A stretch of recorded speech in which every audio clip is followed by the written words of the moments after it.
保羅同西拉經過暗非波里、阿波羅尼亞，嚟到帖撒羅尼迦，喺嗰度有猶太人嘅會堂。保羅照佢素常嘅規矩入去，一連3個安息日，本住聖經同佢哋辯論，講解陳明基督必須受苦，從死裏復活。又話：我所傳俾你哋嘅呢一位耶穌就係基督。佢哋中間有一啲人聽咗勸，就附從保羅同西拉，並且有好多敬虔嘅希利尼人、尊貴嘅婦女，亦都唔少。但嗰啲唔信嘅猶太人心裏妒忌，招聚咗一啲市井匪類，搭伙成群，聳動合城嘅人，闖入去耶孫嘅屋企，要將保羅、西拉帶到去百姓嗰度去。揾唔到佢哋，就將耶孫同幾個弟兄拉到去地方官嗰度，喊住話：嗰個攪擾天下嘅，亦都到咗呢一度嚟啦。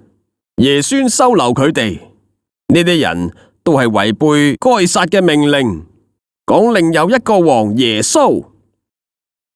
眾人同地方官聽見咗呢啲嘅說話，就驚慌啦。於是攞咗耶孫同其餘之人嘅寶藏，就釋放咗佢哋。弟兄們隨即喺夜間打發保羅同西拉去到比里亞嗰度去。2個人到咗，就入咗猶太人嘅會堂。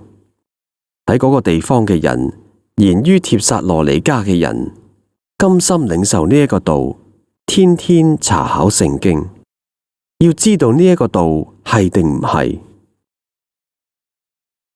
所以佢哋中間多有相信嘅，又有希利尼尊貴嘅婦女，男人亦都唔少。但帖撒羅尼迦嘅猶太人知道保羅又喺比里亞傳神嘅道，亦都就往嗰度去，聳動擾亂眾人。當時弟兄們就打發保羅去到海邊嗰度去，西拉同提摩太仍然喺比里亞。送保羅嘅人帶佢去咗雅典，既收到保羅嘅命令，叫西拉同提摩太速速嘅去到佢嗰度去，就返咗去啦。保羅喺雅典等候佢哋嘅時候，睇見滿城都係偶像，就心裏焦急。於是喺會堂裏面同猶太人同敬虔嘅人，並每日喺街市上邊所遇見嘅人辯論。仲有以比古羅同斯多亞2門嘅學士同佢爭論。有嘅話，呢一個胡言亂語嘅係講緊啲乜嘢嘢？有嘅話，佢似乎係傳講外邦嘅鬼神。呢啲嘅說話係因為保羅傳講耶穌同復活嘅道。佢哋就帶佢去咗亞略巴古，話：你所講嘅呢啲新道理，我哋亦都可以知道嘛。因為你有啲奇怪嘅事傳到我哋嘅耳中，我哋願意知道呢啲事係啲乜嘢嘅意思。雅典人同住喺嗰度嘅客人都唔顧其他嘅事，只係當新聞咁樣聽下就算。保羅企咗喺亞略巴古當中，話：眾位雅典人啊，我睇你哋凡事敬畏鬼神，我遊行嘅時候，觀看你哋所敬拜嘅，遇見一座壇，上面寫住未識之神。你哋所唔認識而敬拜嘅，我而家話俾你哋知，創造宇宙同其中萬物嘅神，既係天地嘅主，就唔住喺人手所造嘅殿，亦都唔使人手服侍，好似缺乏啲乜嘢咁，自己反而係將生命、氣息、萬物賜俾萬人。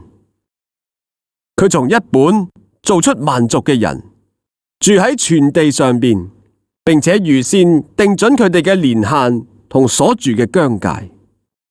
叫佢哋尋求神，或者可以揣摩而得。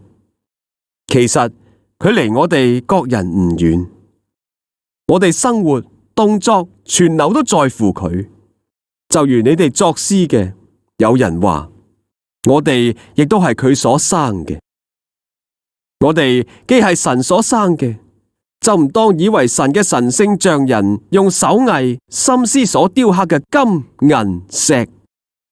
世人愚昧無知嘅時候，神並唔監察，如今卻吩咐各處嘅人都要悔改，因為佢已經定咗日子，要藉住佢所設立嘅人按公義審判天下，並且叫佢從死裏復活，俾萬人作可信嘅憑據。眾人聽見從死裏復活嘅話，就有譏誚佢嘅。又有人話：我哋要再聽聽你所講嘅呢一件事啊！於是保羅從佢哋當中出咗去，但有幾個人貼近佢，信咗主。其中有亞略巴古嘅官丟尼修，並一個婦人，名叫大馬里，仲有其他人一齊嘅信從。